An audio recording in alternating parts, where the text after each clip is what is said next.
মহানায়ক উত্তম কুমারের জন্মশতবার্ষিকী উদযাপন। জন্মশতবার্ষিকী উপলক্ষে গঠিত 20 সদস্যের অ্যাডভাইজারি বৈঠক।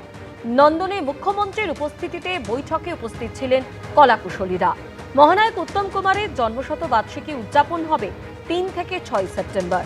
32তম কলকাতা আন্তর্জাতিক চলচ্চিত্র উৎসবের প্রস্তুতি নিয়েও বৈঠকে উপস্থিত ছিলেন মিঠুন চক্রবর্তী, প্রসেনজিৎ চট্টোপাধ্যায়, রুদ্রনীল ঘোষরা।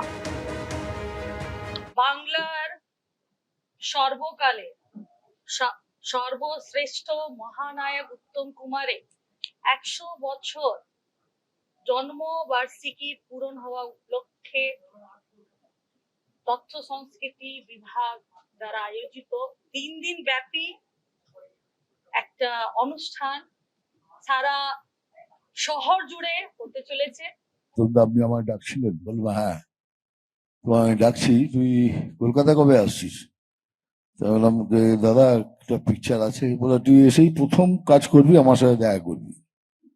ওকে, গেলাম দাদার সাথে দেখা করতে।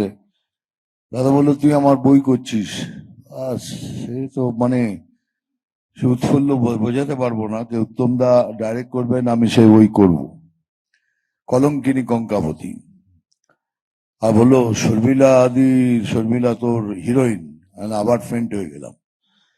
বলে আমি কাজ করব আপনার সাথে, শর্মিলা আমার হিরোইন? বলে মানে ডবল রোল, একটা আমার সাথে একটা তোর সাথে। এনিওয়েজ, এটা আর একটা খণ্ড।